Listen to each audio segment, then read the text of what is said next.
Ya pemirsa, aksi bakar ban menjadi penutup unjuk rasa di depan patung kuda. Aksi digelar untuk menolak pemilu curang. Jangan takut, apabila kritik tidak ditimbang, maka cuma ada satu kata, yaitu apa? Kami sampaikan terima kasih yang sebenarnya. Gerakan Penegak Kedaulatan Rakyat dan Aliansi Masyarakat Peduli Pemilu mengakhiri aksi unjuk rasa dengan membakar ban.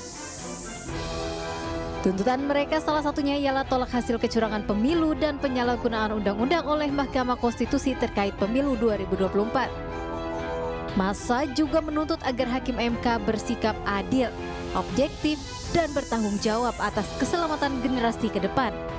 Dari Jakarta, Anggita Maurana, Diva iNews melaporkan.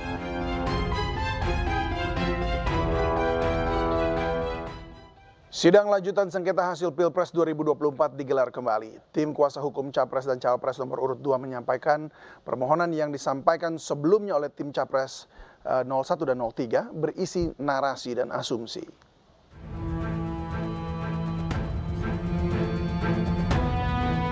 Tim hukum Prabowo Gibran menyampaikan permohonan yang disampaikan pihak terkait dalam sidang di Mahkamah Konstitusi. Wakil Ketua Tim Hukum Prabowo Gibran, Otto Hasibuan, menyampaikan permohonan yang disampaikan pihak terkait. Tim Anies Muhaimin dan Ganjar Mahfud berisi narasi dan asumsi. Kita sudah mendengar permohonan paslon nomor 1 dan nomor 3 dalam persidangan ini. Apa yang disampaikan dalam permohonan tersebut, kita tahu penuh narasi-narasi dan asumsi-asumsi yang sedemikian rupa, yang terkesan untuk menggiring opini seakan-akan kekalahan dari para pemohon adalah karena adanya kecurangan pemilu. Otto menyampaikan tim hukum Prabowo Gibran akan membuktikan bahwa permohonan dari tim Anies Muhaimin dan Ganjar Mahfud salah kamar dan menyasar kemana-mana. Otto bahkan menyebut petitum tim Anies dan Ganjar seperti petitum sapu jagat. Tim Liputan iNews melaporkan. Komisi Pemilihan Umum menilai gugatan yang diajukan oleh pasangan Ganjar Mahfud di MK terkait dugaan kecurangan pelanggaran pemilu berupa abuse of power yang dilakukan oleh Presiden Joko Widodo tidak tepat. KPU menilai gugatan tersebut salah sasaran.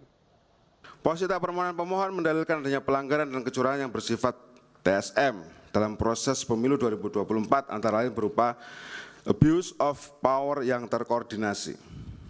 Ini model baru yang mulia, jadi selain TSM ada APT namanya sekarang, abuse of power yang terkoordinasi. Yang didalilkan antara lain dilakukan oleh Presiden, bahwa dalam permohonan pemohon sebagian besar berisi uraian yang berkaitan dengan pelanggaran dan atau kecurangan yang dilakukan oleh Presiden dan jajarannya. Namun fakta hukumnya Presiden bukanlah peserta pemilu dan bukan pula pihak yang berperkara dalam sengketa PHP Wakuwo. Sehingga argumentasi permohonan pemohon baik yang termuat dalam posita maupun petitum permohonan menjadi tidak tepat disampaikan dalam sengketa PHP ini dan salah sasaran. Karena hal tersebut tidak berkaitan dengan termohon. Sehingga hal tersebut menjadikan tidak sinkronnya posita dengan petitum pemohon yang pendiskualifikasinya salah satu paslon presiden dan wakil presiden sebagai berikut.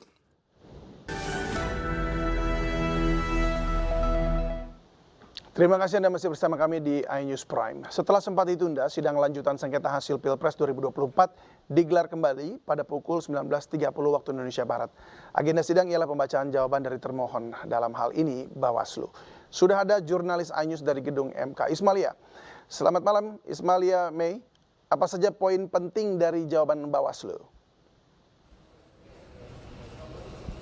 Ya, selamat malam David dan juga pemirsa. Memang hari ini adalah merupakan hari kedua agenda dari sidang perselisihan hasil pemilihan umum 2024 yang digelar di Mahkamah Konstitusi, dan memang agenda hari ini adalah mendengarkan jawaban termohon, yang dimana jawaban termohon ini merupakan KPU, Bawaslu, dan juga ada pihak terkait yakni dari tim 02 atau pasangan calon Prabowo Subianto dan juga Gibran Rakabuming Raka. Dan juga untuk poin-poin pentingnya apa saja sebenarnya sama seperti yang disampaikan juga oleh KPU tadi sore, dan juga tim kuasa hukum 02 ini juga menyampaikan bahwa tadi ada poin penting dari Sirekap yang mempermasalahkan Sirekap, dan tadi Bawaslu menjelaskan bahwa Sirekap hanyalah alat bantu untuk perhitungan. Jadi memang nantinya akan dihitung ulang kembali, namun untuk Sirekap ini ditegaskan kembali hanya alat bantu untuk menghitung perhitungan hasil pemilu.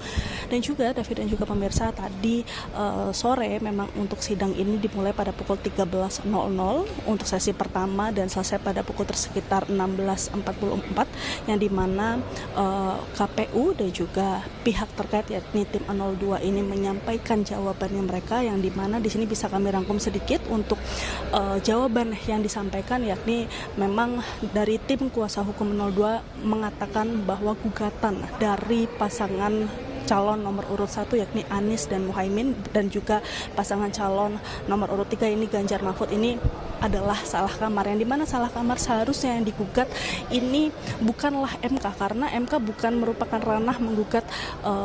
Kemarin memang gugatannya ini adalah berisikan tentang bansos dan juga keterlibatan aparatur negara, ini juga bukan ranah MK. Jadi memang MK ini hanya ranah untuk menyelesaikan perselisihan hasil pemilihan umum, dan seharusnya tim 02 ini juga menyampaikan bahwa untuk ranah tersebut harusnya digugat di KPU dan juga Bawaslu. Dan kenapa untuk pencalonan Gibran Rakabuming Raka juga baru disengketakan sekarang atau baru digugat sekarang, ini juga tim 02 menyayangkan, seharusnya memang sudah sedari dulu. Dan ketetapan Gibran sebagai cawapres dari 02 ini juga sudah ditetapkan oleh MK, dan sampai saat ini kami masih menunggu pernyataan resmi dari Bawaslu, yang dimana Bawaslu ini masih menyampaikan keterangan mereka di dalam ruang sidang. Kembali ke studio, David Silahoy. Ya, Ismalia, apa jawaban dari Bawaslu ya terkait dugaan kecurangan yang kemudian dituduhkan oleh pemohon? Ya, kembali lagi saya sampaikan sebenarnya hampir sama jawaban dari KPU dan juga dari tim 02, bahwa nantinya untuk kecurangan ini akan diberikan alat-alat bukti dan juga saksi-saksi yang akan dihadirkan pada hari Senin esok. Jadi memang nantinya Bawaslu, KPU dan juga tim 02 ini akan membawa alat bukti dan juga saksi-saksi yang akan disampaikan pada hari Senin esok. David. Baik, Ismalia, terima kasih untuk informasinya. Selamat bertugas kembali. Ya, baik. Pemirsa, ratusan guru besar, lembaga dan masyarakat sipil mengirimkan atau mengajukan amicus curiae atau sahabat pengadilan ke Mahkamah Konstitusi. Dokumen kajian ilmiah tersebut diberikan kepada 8 hakim konstitusi, kecuali Anwar Usman.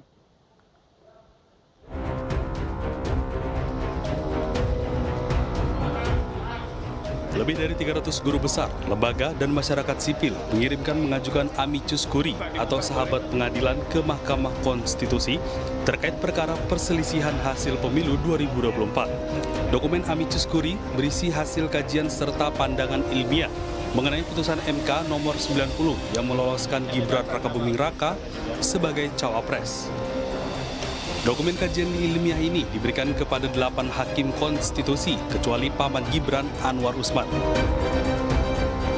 Kenapa kami harus bersikap? Karena kami punya academic freedom, kebebasan akademik yang proses produksi ilmu pengetahuan dan pandangan-pandangan kepada publik itu dibangun dengan dasar-dasar ilmu pengetahuan. Artinya ada kebenaran ilmu pengetahuan. Nah, kami berharap ada pertemuan antara kebenaran ilmu pengetahuan dengan kebenaran dan keadilan di Mahkamah Konstitusi, agar 8 hakim itu mendengar pandangan kami sebagai sahabat pengadilan. Karena tentu kita tahu semua bahwa 8 hakim itu sebetulnya tidak cukup untuk memutuskan perkara yang menentukan nasib 200 juta lebih penduduk Indonesia. Hakim Mahkamah Konstitusi tidak hanya memberikan keadilan yang sifatnya prosedural, formal saja, keadilan angka-angka, tidak, tetapi juga memberikan keadilan substantif. Jadi melihat perkara secara holistik, melihat segala proses, karena hasil itu tergantung pada prosesnya, gitu ya. Amicus curiae merupakan pihak yang merasa berkepentingan terhadap sebuah perkara, sehingga memberikan pendapat hukumnya kepada pengadilan. Namun hanya sebatas memberikan opini dan bukan melakukan perlawanan atau memaksa hakim. Dari tim liputan iNews melaporkan.